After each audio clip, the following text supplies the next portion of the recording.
All right, so here we have an example. So initially, a laboratory culture contained 100,000 bacteria per milliliter, and it's decreasing in the numbers by 10% each hour. Write the formula for exponential function b that gives the number of bacteria per mil after x hours. Evaluate b of 3 and interpret your results. So we know we're going to have some b of x is equal to something. And now we know if that's the initial amount, that's a c, okay? And we're decreasing by 10% per hour, so that's going to be a minus 0.1. Okay, so I guess I hit spacebar here. And so that gives us those two things. Now, A is equal to what? Well, A is equal to zero point 0.9. So we're going to just plug in zero point 0.9 for A into our equation. And so B of X is equal to the C times the A raised to the power X. Now, we could have said, okay, well, instead, if we wanted to see this, that was 1 minus 0.1 and that's to the x, and we still have our 100,000 here. How many? One too many, I think. I always write too many here. Have to count them instead of just put circles. One, two, three, four, five. There we go. And so that would be what it is in the long form. That's what it is in the short form after we've already done the subtraction. All right.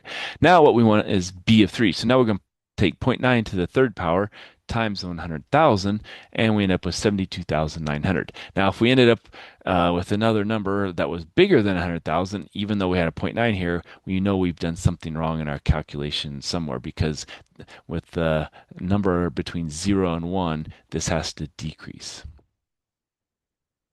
All right, so in terms of the actual problem, what we have to say is 72,900 bacteria per milliliter after 3 hours is what we have. Okay, so that's how many bacteria there are per mil after the 3 hours. All right, compound interest. So this one everybody likes because that's how your money grows. So if a total of P dollars is deposited in an account, and if interest is paid at the end of each year, okay, so that's the key here. It's at the end of each year with an annual rate of R. So it's here's the key thing here too. It's annual rate of R expressed in decimal form. Then after T years, the account's going to contain $8. So that's our future value. That's how much put into the account to start with. That's the rate it's earning per year, and that's the number of years. Okay. And so what is 1 plus R? That's our growth factor. That's our little a. Okay. So let's look at this one. An 18-year-old worker deposited $1,200 in a retirement account that pays 12% annual interest at the end of each year. How much money will the account hold when the worker is 60 years old, and what is the growth factor? All right. So this is going to be our P, the $1,200 is, if I can get my thing here. This is our R is going to be 0.12. And the 60 minus 18 is going to be 42. So it's going to be 42 years. Okay. So those are the items we know. Well, we just plug them into the formula. P equals 1 plus R raised to the power T. And when we get it all out, hopefully we get that for a value.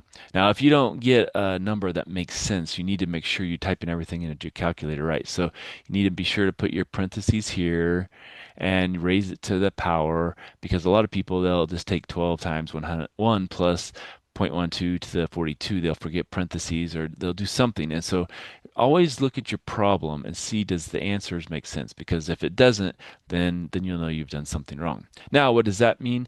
That means $140,067.76. Now this is kind of what it might look like in your calculator depending on how your calculator works, and so that's going to be kind of what you're going to see there. Some people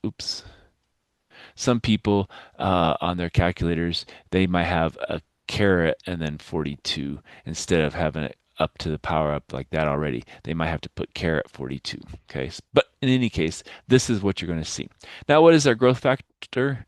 So the growth factor, well, that's going to be the 1.12. Okay. So that's going to be when we add those together, that's going to be our growth factor. All right, so here we have something a little different. Initially, we're going to have $1,500 deposited in an account paying 6% annual interest.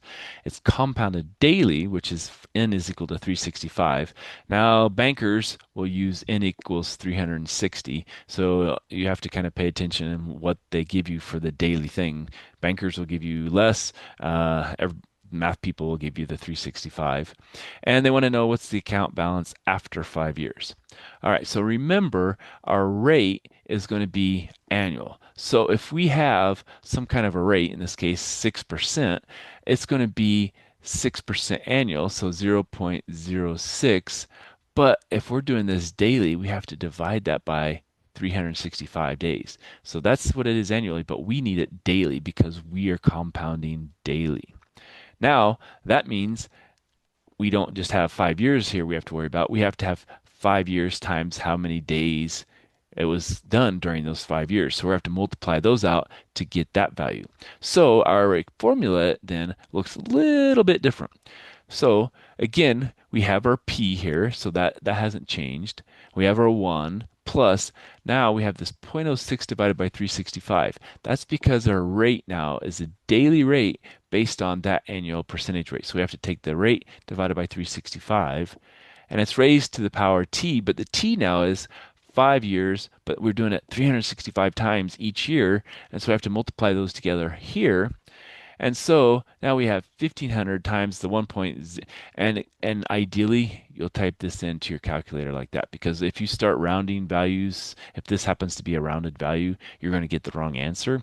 And so you always want to type it in as it's shown here. And so you would actually type in 1500 times parenthesis 1 plus 0.06 divided by 365 in parentheses raised to the power 5 times 365, and then hit enter, and then you should get something like that. And so that's going to be how much money you have after that long. So then you're going to get $2,024.74 if we're rounding to the nearest penny. Okay, and same with this one over here. This would be to the nearest penny, and so that would be your answer there because we rounded this one, we cut it off here, so that's the nearest penny. All right, let's pause there and we'll come back for some more.